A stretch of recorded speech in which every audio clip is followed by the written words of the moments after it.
comprendre te oya sikoyo te. Mais soki sikoyo bo comprendre sikoyo. Soki sikoyo bino bo comprendre et que bo sali yango ndenge oyo papa Simon Kimbangu azali nango posa ete bino bo sala po ye a comprendre que bino bo comprendre.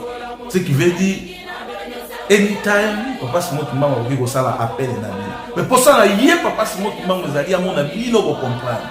Est-ce que vous comprenez? Yango pe biso tozali ko sala ba réflexion spirituelle pour permettre biso na bino. To koma na esika oyo papa Simon Kimbangu kianga nyayi. Donc ba réflexion spirituelle na biso ba tata ba maman et tout ça ce sont les analyses spirituelles. Makambo misusu to lobaka, bato misusu ba okoka ko loba yango te. Mais soki to lobaka yango parce que tozali na posa ya ko contribuer na ndenge ya malamu na kati ya libanga. Soki betisi bino mabaku, soki betisa bino mabaku, boyeba toujours koyebisa biso. Parce que na makambo oyo ezali na bato ebele ndenge tolobaka. Ezali na papa na biso oyo que je sali ya pasa, papa Benassi. Parfois apesi dati alobi papa Simon Kimbangu kianga na botama ki dati. Parfois yemo kaka azongeli lisusu alobi non papa Simon Kimbangu abotama ki dati. Ezali na ba papa na biso ba papa mvila papa Simon Kimbangu a telema na temple a telema liboso azoloba ke mvila azali ko finga ye ata fingi ngai ye ata fingi ngai ye ata salibo. Mais ce que tali na ba processus oyo omona ke ba papa na biso ba papa mvila bazana kati ba papa na biso ba papa boy bazana kati apoto réussir na makambo oyo. Est-ce que ezaka ka important mvila azala na kati ya makambo oyo? Est-ce que ezaka ka important papa na biso Benassi azala na kati ya makambo oyo? Est-ce que ezaka ka important batu oyo déjà bazali na réputation ya mabe bazala na kati ya makambo oyo? Est-ce que bango ba okobi ma musika te? Bango ba okobi bima musika te? Bango ba okobi kozala musika te ba pesa bino espace bo réfléchir makambo na ndenge ya bonzambe? Est-ce que na mokoto banganga nzambe ya solo bazali te oyo bakoki ko contribuer na ba idée ya solo oyo koki ko contribuer pour être likambo oyo esila? Bolongola bato ba émotion tout autour na bino, bolongola bato ba sentiment tout autour na bino et bopuna ba sage na baye bazali na elembo ya tata nzambe ko ba accompagner bino likambo oyo omikitisa ezala na kati na bino pe bandimi oyo bazali na ngambo na bino po likambo oyo ezwa kimia. Tokoleka mbala moko na sujet ya suka oyo tolobelaki likambo ya batu. Ozali na ba video batu bazali kotia mwana na biso papa Tracy na risque. Tokoloba yango soki tolobi te mutu mususu akoloba yango akozala te. Biso lokola toza bato ya solo, biso lokola tosalaka ba analyse spirituelle, biso lokola tozalaka na biso na concrète, tozalaka na bobangi moko te ya likambo soki ezali ndenge wana tosalaka effort toloba yango ndenge ezali. Soki tolobi yango ndenge ezali, j'espère que Nzambe akokonte biso plus et bato mokili bakokritike biso. Lelo to sepela ki batata ba mama to solola na bino na bokebi nyonso likambo ya papa na biso Tracy. Parce que à chaque fois makambo oyo ya réconciliation ou bien ya bosangana ya lingomba ezali kozwa retard ou bien ezali kosalema te, bandeko mususu bazali ko profiter kosala ba émission na tina ya koloba ete papa Tracy nde azali mokitani ya papa Simon Kimbangu Kenya. Oyo ezali abomination. Oyo ezali abomination vis-à-vis ya lingomba na biso. Oyo pe ezali abomination vis-à-vis ya mokonzi ya bule tata Simon Kimbangu Kenya. Pourquoi tolobi ndenge wana?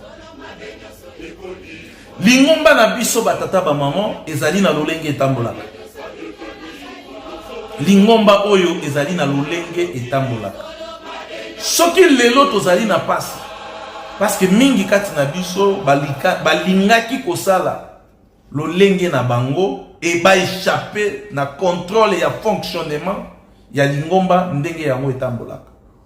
Pasi oyo tozali na yango ezali pamba te bato ya lolenge wana bazalaki. Le même bato ya lolenge wana tozali komona bango bazali ko multiplier ba effort, bazali ko multiplier ba mécanisme, bazali ko multiplier esaleli ya makambo pona kolatisa mwana na biso leki na biso papa Tracy mokumba ya koloba ete lelo ou bien lobi wana kuna yende akozala mokitani na kati ya lingomba. Tokotia quelques vidéos ya bandeko na biso ko bazali kosala ba déclaration wana totala yango biso na bino bongo na sima tokozonga na ba réflexion na biso poto kende ko chiter na conclusion moko boye ya malamu oyo ko permettre biso to comprendre mwana na biso leki na biso papa Tracy a comprendre bayepe bazali kosala campagne ya diabolisation, bayepe bazali kosala campagne ya intoxication, bayepe bazali kosala pona kolatisa mwana na biso papa Tracy mokumba wana ya koloba ete lelo lobi yende mutu akozala mokitani na kati ya lingomba. Deja tolingaki toloba boye na lingomba na biso ezali na procédure oyo mutu akomelaka mokonzi ya lingomba. Et tozali komona yango danger permanent pour na mokonzi abule tata Simon Kimbangu Kiangani lorsque les individus bazako leka bazali kosala ba déclaration que mutu songolo mutu pakala akoki kozala ou bien yende azali mokitani ya papa Simon Kimbangu na kati ya lingomba. Awa tokozala na makambo tokoloba pona baye bazali koloba yango tozala na makambo tokoloba pona mwana na biso leki na biso papa Tracy et tokozala na makambo pe tokoloba pona lingomba. Je crois que na sima ya makambo wana oyo tokoloba nde tokokende kosala analyse spirituelle et très approfondie pour to conclure na émission na biso ya mokomo lelo. Mais avant tout tolingaki tout d'abord tolakisa bino quelques images oyo epoussé biso tolobela likambo oyo parce que ceux qui tolobeli yango te je crois que ekozala passe pona bandimi mususu balobela yango pona banganga nzambe misusu balobela yango parce que ezali ba sujet moko très délicat. Il faut encourager lokola biso toloba yango yango to profiter tolobela yango pe régir très rapidement balancer les biso tout d'abord image ya bandeko na biso oyo likambo ndenge ezali na kati ya église kimbangiste. Problème ya succession. Mama ya likambo ezali kaka likambo ya succession. Soki lobi ba papa bakozala te ndenge ezalaka na tango pe ya ba papa misato. Papa Kisolokele, papa Dalunga na papa Diangenda kontima. Bazano na bomoi bato basala ba calcul o bazaki ba collaborateur na bango à l'époque. Et salami na nani na papa bituvu dikangani zaku bitumbande yango wana place bitumba ezali na bana oya boti na mama nana schéma wana ndenge naza koloba na yo. Et ce dossier a été traité. Il y a succession.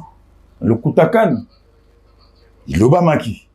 Parce que papa, comme on a dit, danger. Et comme il y a un mitu à battre. Et bien, je peux te dire, Toboti.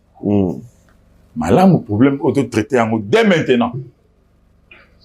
Auto-traité en mode dès maintenant. Problème, il y a famille sainte. Problème, il y a famille sainte. Na maison familiale. Na ba nevete. Bana ba botami na bana basi te. Bana o ba botami na bana basi te naza koloba. Bana ba botami na bana mibali. Et likambangu ekoi na nani na papa Bitouvou Dikangani Zako. Na mariage na bango, baye ko bota bana. Mitano soki na bosanité. 4 garçons, 1 fille. Ya liboso papa Tracy. Ya mibale papa Boube, otobenga coach. Ya misato mama Gardini. Ya mine papa Trey, pe Asuka, papa Simon. Curieusement, na bana oya boti to landa plaso bitumba ezali. Pona nini papa Zako bana na ye. Alingaka yango te. Awulaka yango te mais ezane volonté ya ba papa. Po ba yebi ete lobi tango ba papa na biso ba ozala te bazana no to biteke ba kende bana bazwa ba papa bazana no makasi. Bana pe bazana no bike. Mais il faut ko bongisa makambo libela. Mais il faut ko bongisa makambo libela. Mais il faut ko bongisa makambo libela. Tango ba fana mama nana ba boti mwa liboso papa Tracy kisolokele. Moto apesi kombo ya mwana oyo abotema mbali ya liboso papa Fumambanza koko na bango. Mwana oyo kombo ya Mbuta papa kisolokele. Tracy wana papa kisolokele bazala bomoyi. Bazala bomoyi. Bazala bomoyi. Soki na bobosa te ba papa tiso na 92 na habité 92 bon la tiso 92 papa Tracy biso abotem na mbulani. Bazali tu ko zala te mais na habité ba période wana kaka. Pour papa Tracy option 92 93 94 na habité. Mais je pense que bazala quitté. Ezali Fumambanza yemo. À moins que na bosana, eza histoire. Bateninga regretté. Moi na mi balé robota ma papa Boube. Kaka Fumambanza papa Dalunga na kianga ni Salomo lebi oyo kombo na ye kombo ya papa leki Diangenda Joseph Boube wana zomona ya liboso Tracy papa Fumambanza bi ye kombo ni kisolokele ya mi balé apesi kombo ya papa Diangenda Joseph ya misa tu mama Gardini mama Kiwa alebi oyo mama molonga ni nangai kombo na ye Kiwa Sisilo ya benga ki mama Kiwa ya mine papa Trey abi oyo ndoi nanga Dialungana Fumambanza soko tali mwana ngo bana nso tu bazalaka pembe po mama naza pembe molonga ne papa Zako Trey wana zalaka mwindu mais soko tali Fumambanza mobimba kaka po bana siba koli soko tali bande ba kombina milai Fumambanza mobimba bazui milai ya papa kisolokele oya suka papa Simon tango yeko botama abotama na mois d'octobre papa Simon kimbango kianga lwa Fumambanza azaso na bomoite atuni papa Zako mwana ya botama na sanzani papa kasi Mbuta abotami na octobre abi oyo ngai moko ndoi nanga ozomona makambo ndenge salama. Donc papa Zako ye apesa ta kombo ya bana te ba papa na yimo ko apesa kombo ya bana na papa Simon Kimbangu kianga na bana oyo babotami na bana mibali mwana oyo aboti na bana papa Fumambanza oyo lelo batiki basimbili ngomba oyo apoti bana na ndenge yo to lebi mariage aboti bana namba manana ezali papa Zako yende omoni bitu ba place ezali kasi pona silisa likambo oyo ewuti kala même na tango ya papa Simon Kimbangu asalaka na bandekone ya basi so na bosente mama bikuta baseki bandekone ya basi mais likambo yango ekendaki na baniese na baneve te eye kaka ekambo etikali na papa Simon Kimbangu ye moko lokola abotaki azaki na bandekone ya basi bandekone ya basi babotaki mais likambo ko kotika na baniese na baneve te ezalaki pa ya bana basi te toujours na mwana mobali papa Simon Kimbangu tangu ya poti bana misatu papa kisolokele papa Dialunga na papa Diangenda likambo ngo etikalaki na bango misatu bana wana misatu kasi lokola bana ya papa kisolokele na ya papa Diangenda babebisaki bakena dissidence tango to seleki na bango dissidence 26 égale 1 likambo ngo etikali na bana ya Mfumwa Mbanza papa Simon Kimbangu kiangani yokansi na bonzambe ne sola bia ko bota te abota bana peti lelo yo bazo likambo yango ezala papa Mbenza ezala papa José Rigen likambo yango na ndenge ya programme ya papa epa ya bana oyo lelo babotami oyo bazana kati toyebi famille sainte oyo babotami na bana basi te bato bateninga rigueur te eza ndenge wana likambo na bana oyo papa Zako abozi na mama Nana mama ya likambo yango wana oyo bazoloba papa po yango ntango tobaza kofinga babiso na ba réseaux sociaux. Merci beaucoup batata ba maman tolandi ba intervention ya bandeko na biso awa tozo sala moi ba réflexion spirituelle ba papa na biso na ba maman na biso balobi ete roi divin mokitani ya papa Simon Kimbangu Kiangani nde ezali papa Tracy biso tofandi tosali pe sondage totangi pe mikanda ya lingomba totali pe procédure ndenge nini moto akomelaka chose spirituelle ou bien ndenge nini moto aseksedaka na bokonzi na kati ya lingomba tomoni ete ezali ba démarche moko frauduleuse oyo batu bazali koloba yango mikolo nyonso chaque fois na nzela ya ba mikanda na nzela ya ba démarche na nzela ya ba makambo ebele na nzela ya ba makambo ebele oyo ezali kosalema po batu baluka ba imposer likambo moko boye oyo ezali de manière frauduleuse ya liboso tolingaki nano topesa nano batu oyo bazali koloba que papa Tracy muto akozala mokitani tolingaki to expliquer nano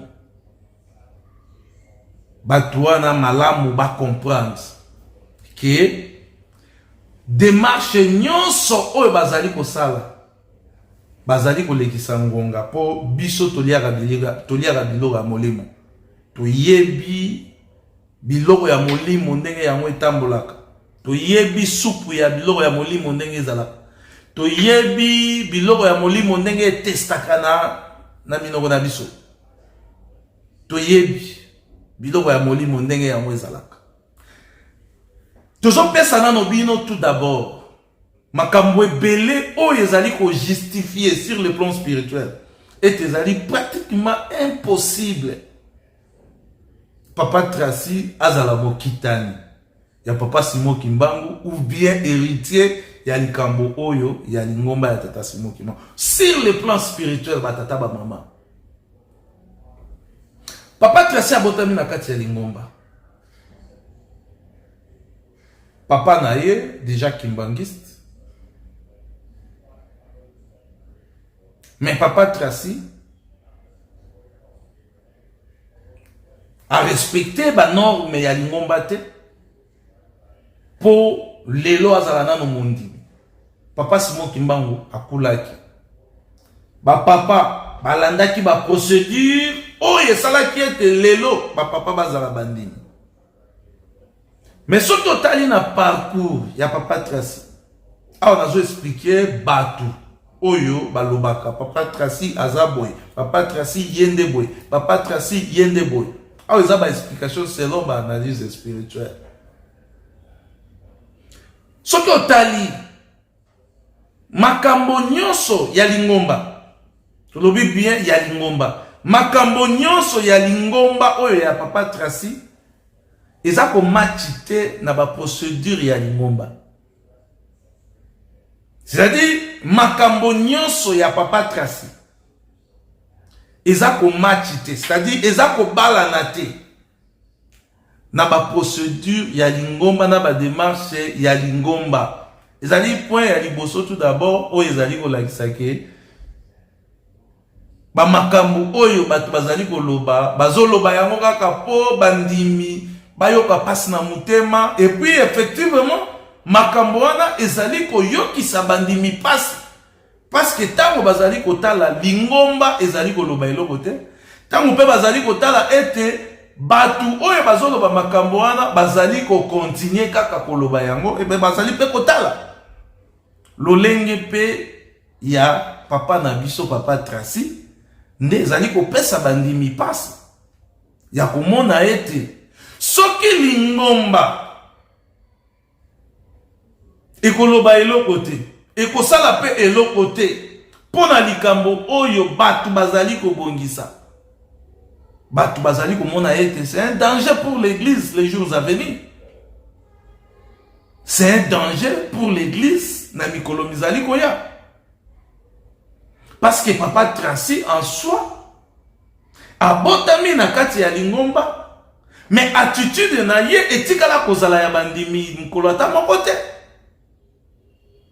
Ce qui veut dire mutu abotami na kati ya lingomba qui ne se comporte pas comme un kimbangiste et nasuka aye kosakapare ya kozwa bokonzi ya kotambwisa lingomba ezali frauduleuse.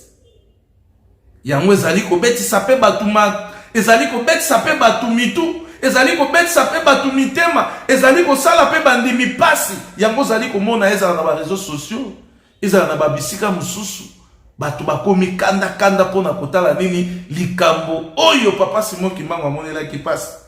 Les gens se préparent pona kotia batu oyo bazali ko se comporter dignité po bazala kozala lokola mitu ya lingomba wana ezali lokola kobwaka lingomba na poubelle.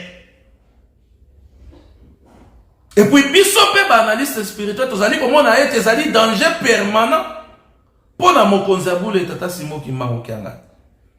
Tango mokonzi ya bule tata Simon Kimbangu Kiangani azali, tango papa Mbenza azali, tango mama Marie azali, tango ba mama ebele bazali, ba papa ebele pe bazali nano na bomoye.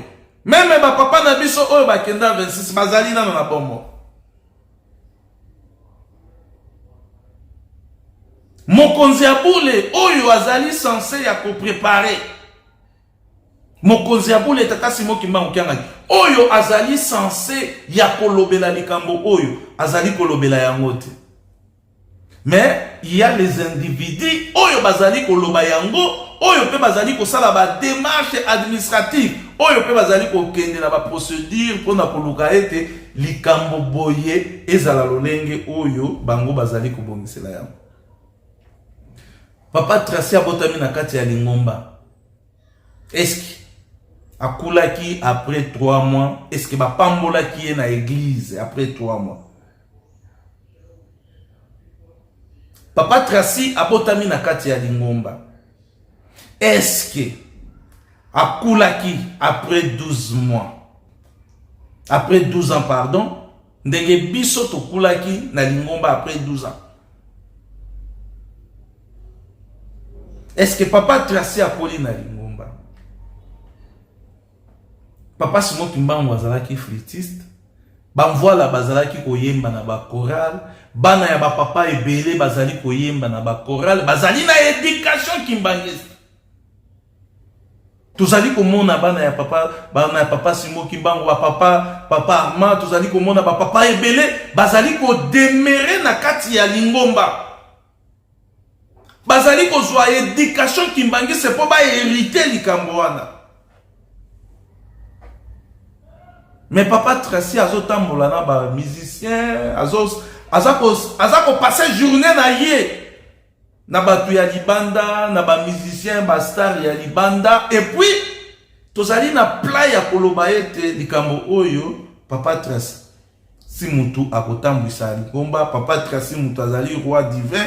Papa Tracy mutu azali boy biso tozali koloba makambo oyo parce que totieli bino ba vidéo ko landi yango ndenge batu bazali koloba. Souci na biso ezali nini? Lingomba tango ezali komona ete batu bazali ko préparer likambo oyo ezali contraire na lingomba na biso. Un chef spirituel, un roi divin préparé par les individus. Lorsque un chef spirituel oyo azali nano na bon moyo azali wana nano kutu a prononcer ya mote, c'est un danger permanent pour l'église, c'est un danger permanent même pour Papa Simon Kimbangu Kiangani qui représente l'église. Parce que makambo oyo biso tozali koloba bato ya libanda bazali koyoka. Makambo oyo biso tozali koloba yango nde mutu ekabolaki lingomba. Botuna papa apo ayebi makambo oyo yango mutu ekabolaki lingomba. Lorsque les individus bazali koya bazali kopesa bana ya bapapa batitre oyo ezalaki nano approprié mpona bana ya bapapa te. Tango papa azali koloba bana na biso bofukamelaka bango te, pamba te tango bozali kofukamela bango mikolo ekoya ekozala pasi mpo bolongola yango. Individu wana babande loba mwana nkoyi azali mwana akoyi, omoni papa omoni mwana. Ma likambo oyo ya Nzambe ezalaka mwana akoyi azali nkoyi te. Likambo oyo ya Nzambe ezalaka likambo ya elembo, ezalaka pe likambo ya mission. Biso nyonso na mokili tozali bana ya Nzambe. Mais soki otali Kolo Yesu azalaki mwana ya Nzambe de manière exceptionnelle. Mission elembo. Papa bayebisi biso bino nyonso bozali bana na biso, mais tokai kobota bino nyonso na bonzoto te.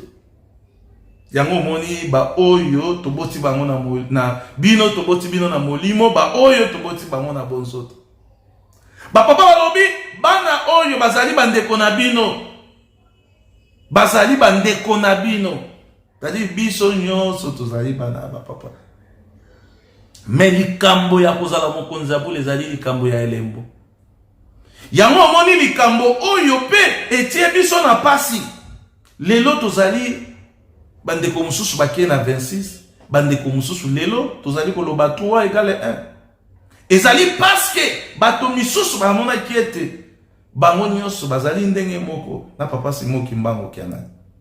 Mais lorsque papa alobi ete ba papa batikaki makambo misato, bato misato bango balobi te biso nyonso tozali ndenge moko. Makila eza epa na yo yango ezali epa na nga. Utali likambo ya Nzambe esika pasi kote biso na kati ya lingomba. Makambo oyo biso lelo tozali kotia yango na mutu ya papa Tracy. Est-ce que toza okanisani? Tozo kanisa ke ekosalisa biso kote tozali kokende. Makambo oyo biso tozali kolatisa yango na mutu ya papa Tracy. Tozo kanisa nini ekosunga biso kote tozali kokende? Jamais. Ekokabola biso koleka kutu ndenge oyo lelo tozali. Lelo tozali koluka kokabwana, tozali koluka kosangana, tozonga ndenge ba papa batikelaki biso. Tango mususu eza kopesa biso pasi. Pourquoi eza kopesa biso pasi? Est-ce que lelo makambo oyo biso tozali kokotisa na lingomba, est-ce que kosunga yo ekosunga lingomba? Soki ekosunga lingomba, ekosunga lingomba na contexte ni. Lelo responsabilité ya lingomba nyonso tokomi koluka yango tolatisa yango epa ya mwana na biso papa Tracy. Lelo papa Tracy ye wana azali kotambwisa université ya Simoki Mbangu. Tozali koboya classe na yete, toboyi compétence na yete, mais est-ce que na vision ya ba papa oyo balobaki ete tosala université oyo ko encadrer ba savant? Est-ce que na vision ya ba papa oyo balobaki ete tosala université oyo eko encadrer ba savant oyo bakotambwisa mokili mizali mikolo mizali koya? Est-ce que na université ya ba papa Tracy azana ba qualité wana? C'est-à-dire awa bozali ko pousser bato ya koloba makambo, ya kosala makambo oyo ekobima lokola bato bazali contre mwana na biso leki na biso papa Tracy. Nzokande bato bazali contre papa Tracy te, mais bato bazali kobanga, bato bazali komona gravité ya makambo.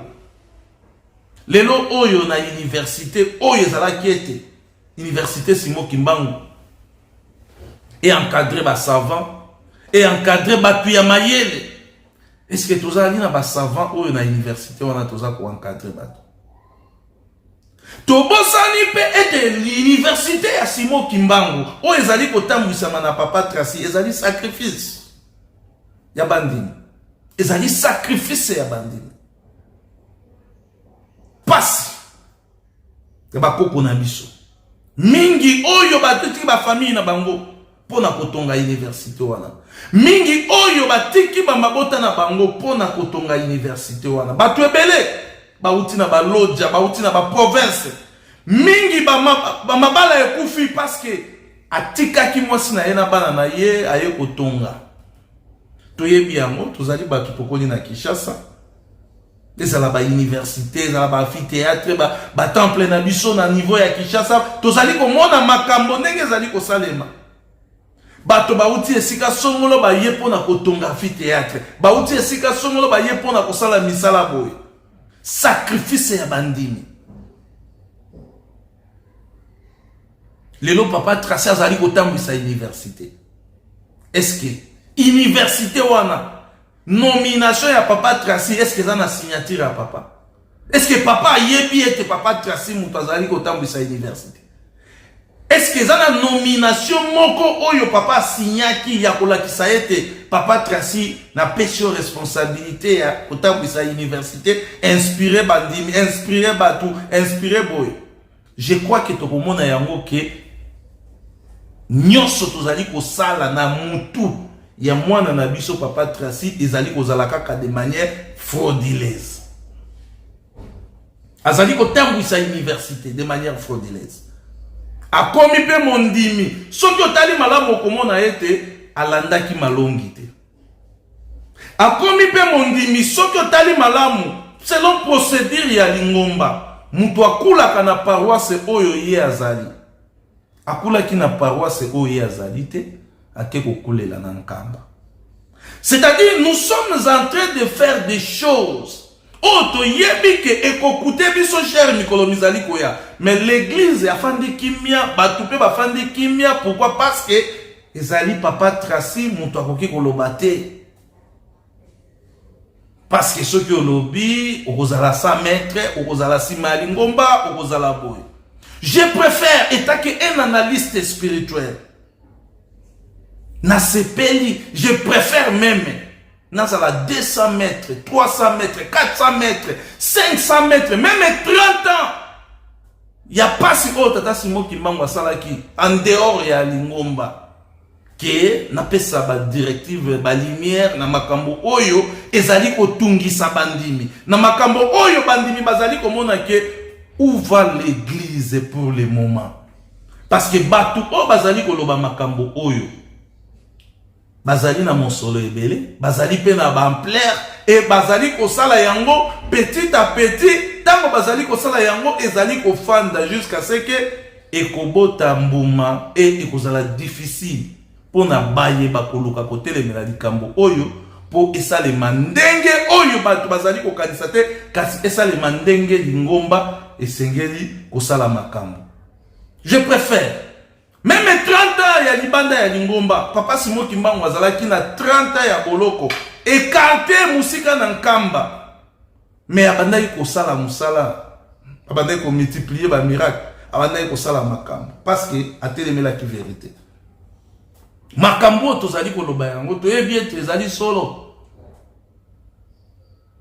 Papa Tracy azali mokonzi ya université, université oyo ezali institution ya munene ya Lingomba. Oyo ezali ko batela ba cadre oyo bakotambwisa mokili bakotambwisa Lingomba. Est-ce qu'il est dit faveur na ye kaka parce que azali mwana ya papa Zako. Faveur na ye. Mais à ce qui concerne formation, comportement, encadrement, biloko wana nyonso kuna toza kuna te. Faveur na ye parce que azali mwana ya papa Zako. Aoki okoma nzambe, aoki kosala boye. Mais non. Bana ya papa Diangenda lelo tozali kochola bango bazali libanda. Parce que biso to moniete batosaki te bazali libanda. Parce que bazali bana ya papa Diangenda. Mais lelo est-ce que soki papa Tracy azo respecter ba procédure te. Soki papa Tracy azali kotosa makambo mususu te. Est-ce que ezali kaka important? Ezali kaka nécessaire. To forcer likambo yango ya koloba tango nyonso na ba media ya kosala makambo tango nyonso na ba media. Papa Tracy boye, yende azali boye, yende akosala boye. Est-ce que auto zali kosala ezali kotia risque et pas ya mwana na biso te? lelo to yo soki otali papa Tracy akomi kotambola na ba mituka ebele pour na kobattre la sécurité na et parce que biso moko tozali kotia ye à danger. Bana ya mama Marie bazali na insécurité wana te, bazali kotambola ba biloko ya ndenge wana te, bana ya ba papa Zako, bana ya ba papa ebele, bana ya ba papa José Kisolokele, bana ya ba papa Armand, même ata mwana ya papa Simon Kimbangu kianga nyo azali chose spirituelle.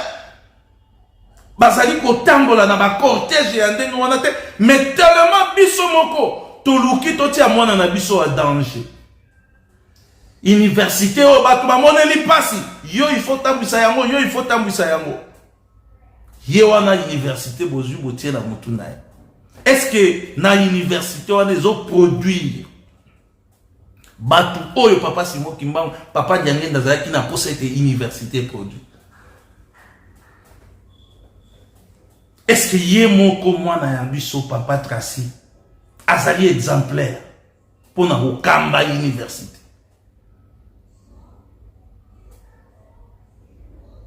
Ezali ba question il faut tomituna. Pour na yepe akamba université, nani apese mpifo? Est-ce qu'il y a une signature parce que l'université ezali institution ya munene. Soki ratelki eloko ya muke na kati ya Lingomba e chorale boye eloko ya muke na kati ya Lingomba, mokonzi na yango azozala nommé pa ya mokonzi ya Bule tata Simon Kimbangu kianga bongo université. Bongo université. C'est-à-dire, nyonso oyo tozo memela papa na biso papa Tracy. Mwana na biso leki na biso, ezali makambo oyo eza kotia ye en danger, eza kotia ye pe na risque. Pour papa Tracy pour le moment, papa Mbenza azali nano na bon moyo. Papa Mbenza ozali komona azali nano makasi, mokonzi ya Bule tata Simon Kimbangu azali nano makasi, mama Marie Mwilu azali nano makasi. Eloko moko tobosanaka na kati ya Lingomba na biso, passation ya pouvoir oyo po elongwa epai ya papa Simon Kimbangu eya epai ya bamvoala mama Mwilu mutu asimbaki Lingomba oyo. Mama Mwilu mutu asimbaki Lingomba oyo. Mama Mwilu mutu alegaki mvoala epai ya tata Simon papa Diangenda Kuntima. Mama Mwilu mutu alegaki mvoala epai ya papa Diangenda Kuntima. Ye mutu ayebaki ete yo nde balobaki okotambwisa Lingomba oyo. Mama Mwilu lelo pe tozali na mama Mwilu na kati na biso azali nano makasi, mokonzi ya Bule tata Simon Kimbangu kianga azali na makasi. O ye moko pe akutaki ko déclarer que nazana bino na. Même ye moko papa na ye papa Tracy, papa na biso papa Zako azali na. Azali na malgré ye moko alobaka ete makambo ya spiritualité etalingaité, mais papa Zako azali na. Mais soki biso tokomi kozwa papa Tracy tozo tindika ye likolo azala lokola muto ya koki kozala likolo ya papa na ye, likolo ya ba papa, ezali danger permanent pona mwana na biso. Ezali danger permanent pona mwana na biso. Yango wana tolingaki ko interpeller na batu oyo bazali kosalaka tango nyonso ba meeting, ba procédure administrative, ba intervention na ba réseaux sociaux ya koloba ete papa Tracy boye, papa Tracy boye. Papa Tracy azana no na long life nenge toloba azana na vie ya mulai oyo akoki kosala. Sikoyo tende tokoki kobanda koya kolobela ki bokonzi ya papa Tracy na kati ya Lingomba lorsque le chef spirituel est encore en vie, et puis lorsque ba conseiller na ye bazali nano en vie, même ba papa na biso o bazana 26 bazana no en vie. Bobo sana eloko wana te. Alors tango tozali kosala ba marketing, tango tozali kosala ba marketing, ba publicité ya koloba, tango nyoso ete papa Tracy yende boy. Toyeba yango ete tozali kotia eloko mususu na mutu ya mwana na biso, et tozali pe kotia mwana na biso en danger permanent. Parce que Lingomba oyo ezali ensemble ya batu. ezali kaka libota wana te parce que papa Simon Kimbangu alobi na batu oyo nde tokotala lingomba oyo mbongo na ngai ezali bandimi. Alors soki makambo oyo bokosala makambo oyo bokoloba ekozala contraire na doctrine na biso batata ba mama toyeba yango ete ekopesa pasi epai ya mwana na biso akozala na vie ya molai te parce que toyebi biso ba noir biso ba africain ndenge tozalaka. Et deuxièmement likambo oyo ekoki kozala pe un danger permanent pour na mokonzi abule tata Simon Kimbangu Kiangani. Yango baye bazali koloba tango nyonso papa Tracy boy botika papa Tracy asala vie na ye asala nano makambo na ye oyo aza nango posa asaka nano na mokili parce que soki otali papa Tracy komona posa ya mokili nano esilite. Alors bosangisa papa Tracy na makambo oyo ya lingomba te parce que papa Tracy posa ya mokili nano esilite. Alors tango nyonso tozali koleka papa Tracy boye toza kotia yende ya danger. Même soki ye moko akomona yango te akobanda ko applaudir akobanda ko sepela na yango ko betela yango maboko ezali danger permanent pour na mwana na biso o boza koyeba te. Même ba papa na ye ba ko sepela pete ba papa na ye pe ba ko sepela te ba mona ete a biso tozali nano na bomoi ndenge nini mwana na biso batu deja bakomi sie mokonzi ya lingomba batu deja bakomi yango zali komona soki okoti na se okomona ete mwana na biso leki na biso papa Tracy akoma na même na makambo ya lingomba il peut décider.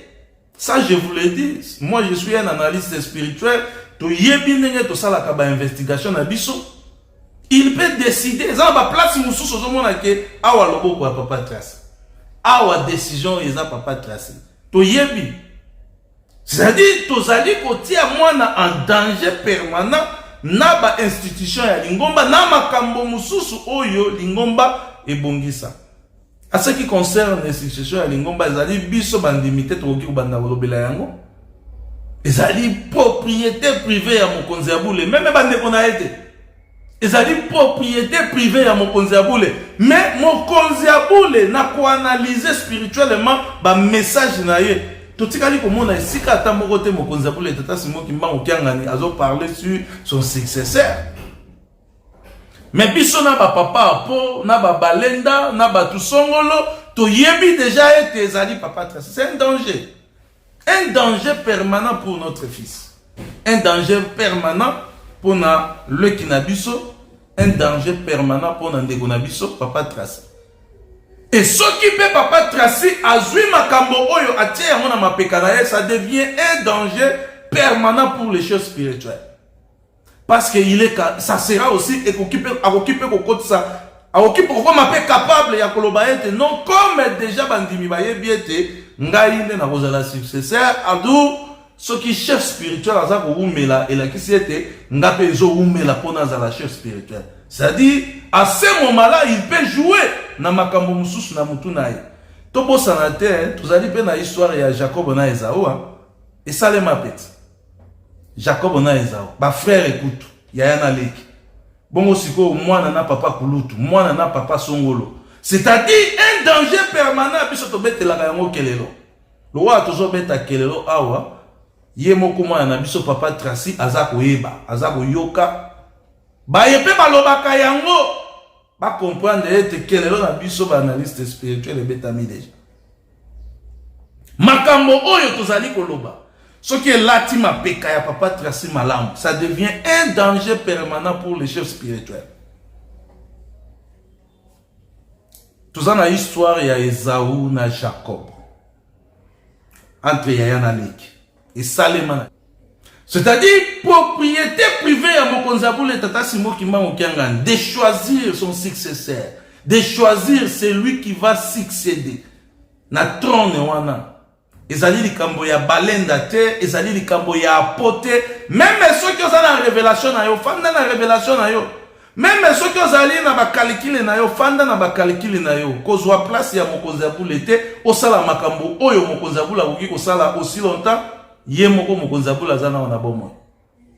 To expliquer bino ete papa Mbenza azali, papa Zako azali, maman Marie Mwindo azali, bandeko pe bakendaki 26 pe bazali et yango pe koki kozala ligne pe ya makambo ezali kosala ete bandeko ya 26 faut bazonga par force. Pourquoi? Parce que bazali komona ete ça devient un danger permanent pour ndeko na biso papa Simon Kimbangu Kiangani. Bango bazali komona ndenge wana parce que bazali komona te que papa Simon Kimbangu alingi bango bazali komona ete il faut ba ya ba libérer papa Simon Kimbangu Kiangani. Pour bazali komona ete il y a un plan qui se prépare contre les choses spirituelles. Bango bazana posa ya koya po ba intervenir parce que bango soki ba ye makelele wana nyoso ya ba wenze aussi là. Lorsque vous faites les choses, il faut réfléchir. Un danger permanent pour les choses spirituelles. Lorsque vous déclarez que Papa Tracy, successeur, roi divin, roi boyer, c'est un danger permanent pour les choses spirituelles. Botuna baye, basala ba étude, nini, comment protéger les pouvoirs, comment boyer, baye, que c'est un danger permanent. Biso tolobi yango to koloba yango l'air nyonso parce que nous sommes libres de l'esprit. Yango tuza koloba makambo oyo. Je crois que awa toleki eloko toingaki toloba pona papa na biso papa Tracy. Lingomba oyo eza na ndenge etambolaka. Parmi bana papa kokanisa te que tu es la seule. Bana ba papa bazali ebele. Soki au commissaire vina yo en danger ezali parce que batu oyo bazali ko entourer yo bazali ba mauvais conseiller ou bazali ko conseiller yo mabe. Soki au commissaire vina yo na sécurité ya makasi na age na yo et puis na contexte ya lingomba toza na lingomba na biso ezaka na ba surveillant na ba protocole nde bazaka na sécurité ya lingomba na ba SPC. Mais soki yo mwana ya ba papa koko ya ba papa okomi na niveau ya ba sécurité ya libanda ebele tout ça devient un danger permanent pour toi-même, un danger permanent pour na yo moko parce que nous sommes na contexte moko boya ya lingomba. Même na tango papa Diangenda ba omonier bazalaka mais papa Diangenda bana otambolaka na omonier moko. Tuza na vie na biso na bosani kombo na ye tigre. Comprendre to yebi lingomba. Papa Diangenda banoza na vie moko bando benga ye tigre. Azali omonie kimbangisa. Na ebite so akenda mokoto so kipe akenda. Vie tigre. Moko kaka, soda moko kaka. Papa Diangenda zalaki international. Akutana na bato ya ndenge na ndenge. Causer avec Mobutu Farafa. Mais banda otambola na omonie moko kaka, vie tigre.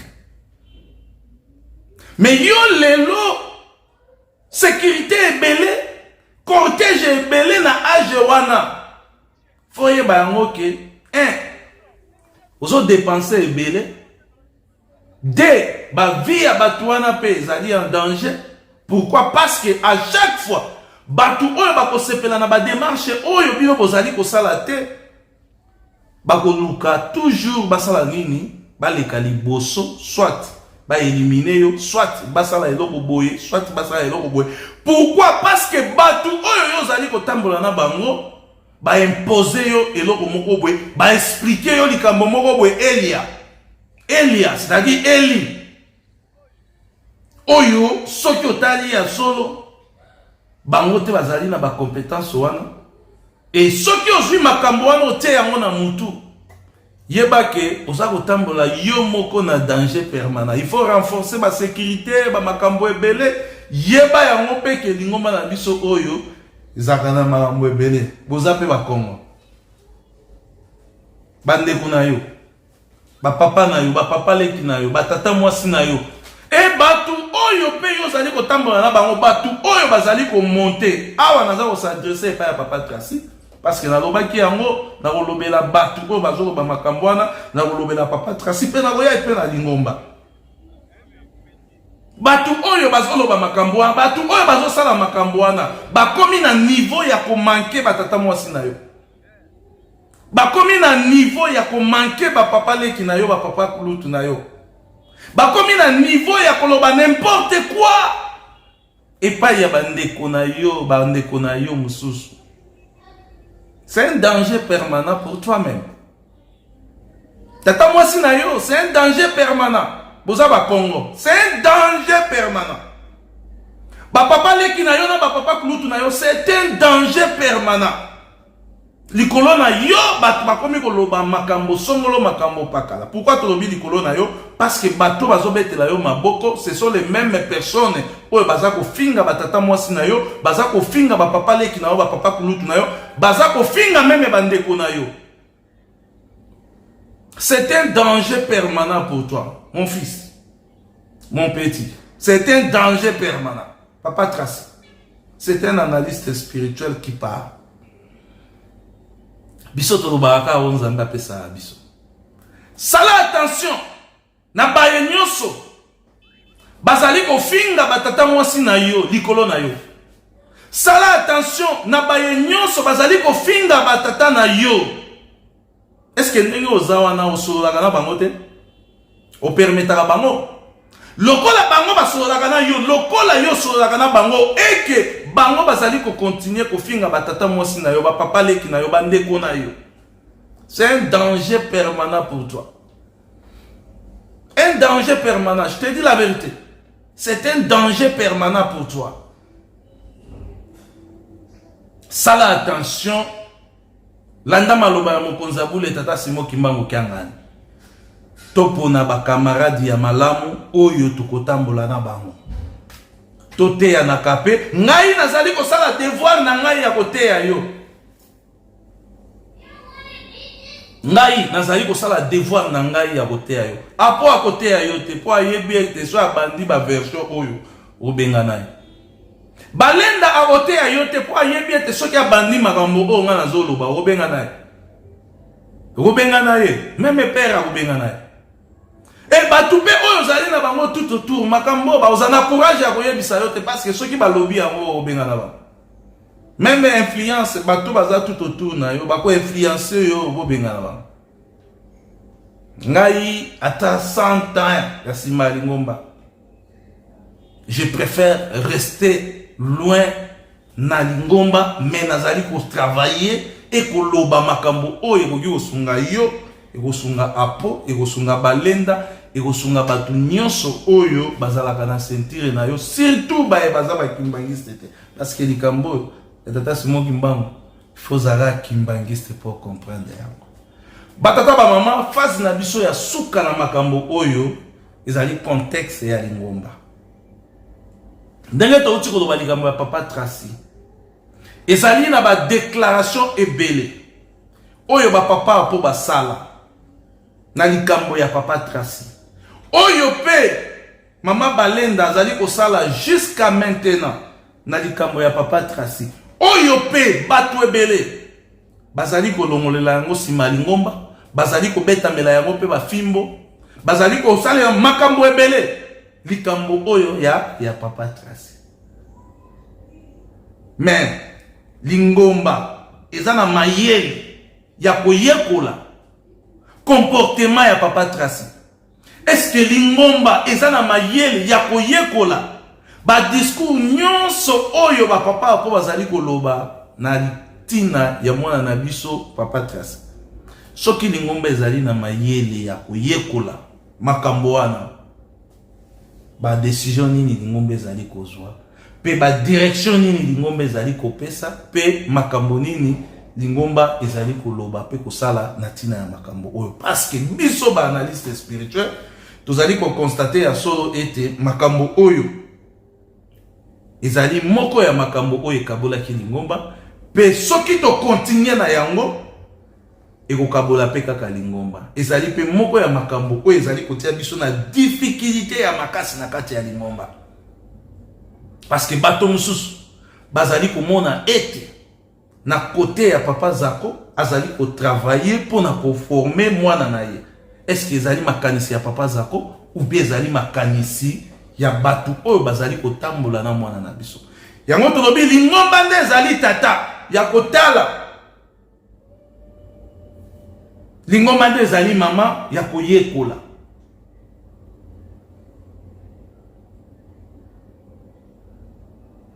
Lingomba nde ezali tata pe mama ya koyekola, kotala makambo oyo ezali koleka. Soki ezali mabongisi na kati ya lingomba to mabongisami na mikanda ya lingomba. Est-ce que papa apo aoki koyo pesa biso ba détail ya succession ya mokonzi ya bakonzi ya lingomba? Et soki makambo oyo papa apo azoloba esalemi ndenge bango bazali kobongisa, tokobenga papa apo nani? Mokonzi abule oyo azali sur place oyo alobeli likambo wana te, tokobenga epe nani? C'est-à-dire papa apo akozala lokola mutu oyo azali na bokonzi likolo ya mokonzi abule, parce que lui il a proclamé pour la première fois avant même papa Simon Kimbangu Kiangani aya kolobela yango. Ce sont des erreurs spirituelles otoki ko tika yango te, etaki ba analyste spirituel, il faut tolobela yango. Voilà, mesdames, demoiselles et messieurs, chers amis téléspectateurs, banganga nzambe ya makasi ya minene na kati ya lingomba na biso o bakolanda ka biso, mwana na biso, papa na biso, leki na biso, papa Tracy, bande kopé o bakozala na papa Tracy, wana ezalaki message ya biso ba analyste spirituel na mukomo ya lelo. Toko effectuer ba émission ebele o toko banda kolobela soki nzambe apesi biso bomoyi to pema ya kolobela likambo. Mabe na biso to malamu na biso ezali likambo soki eye totali yango to yekoli ba paramètres to étudier ba éléments soki to moni ke ezali ko bala na te na volonté ya tata nzambe, tozaka toujours na courage prêt ya kolobela yango ndenge tolobaka biso tozali ba ambulance ya mokonzi abule tata Simon Kimbangu Kiangani na cas d'urgence. Soki mabe ezali oto yebi ete kopesa pasi na lingomba tokolobela yango. Poto yebi ete na sima ya makambo oyo nyonso mokonzi abule tata Simon Kimbangu Kiangani nde azali mokonzi ya lingomba, yende akofingama, yende azali kofingama, yende azali kocholama na makambo oyo yo na ngai tozali kobongisa. Biso lokola tozali ba ambulance ya mokonzi abule tata Simon Kimbangu Kiangani, tokobetaka kelelo na biso ya na cas d'urgence lorsqu'il y a un problème. Ndenge bomoni wana toye parce qu'il y a un problème, o tozali komona bato bazali kosala ba propagande na makambo ebele na ndenge ya mabe sans kolanda ba procédure ya lingomba, sans ko respecter même mokonzi abule tata Simon Kimbangu Kiangani oyo azali représentant légal de l'église. Oya koki koloba makambo, oya koki sala déclaration moko légal, oya koki sala makambo moko chef spirituel, oya koki koloba makambo moko na ba contexte spirituel. Les individus bakomi koya ko s'accaparer na responsabilité na ye sous prétexte révélation, sous prétexte ngai na lobi boye, ngai boye, tout ça wana nyoso ezali nango ba bobards. Ce sont des bobards. Oyo ekotika la kozwa nzela te oyo pe mokonzi abule tata Simon Kimbangu Kiangani akoki ko permettre yango te. Banganga nzambe pe oyo bazali na mayele bayebi ete likambo oyo elekaka boye te esalemaka boye te. Oyo tali papa Tracy tokoloba mingi te. Je crois que message na biso ezali bien compris.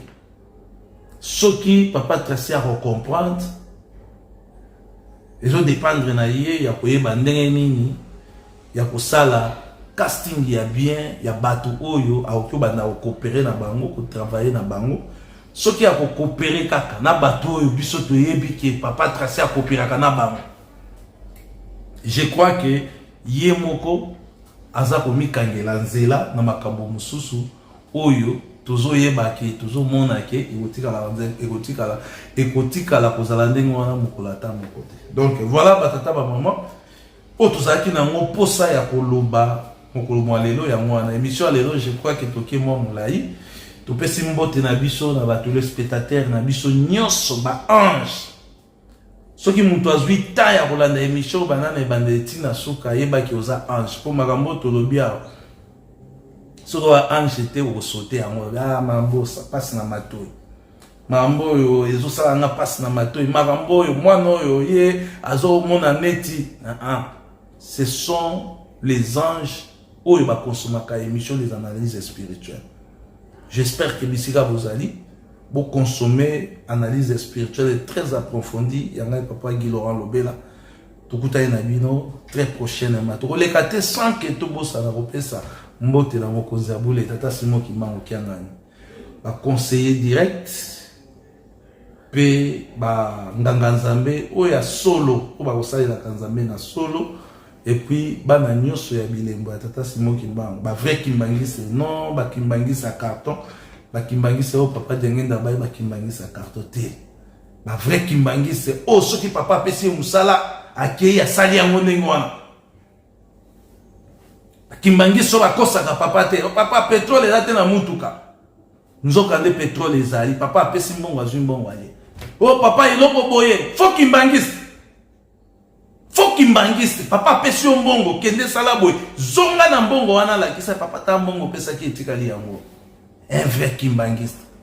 Kimbangiste abina kate yo bina ozana posa ba benga o vrai kimbangiste faux kimbangiste. Tokuta na bino très prochainement analyste spirituel Guy Laurent Lobela. Merci beaucoup.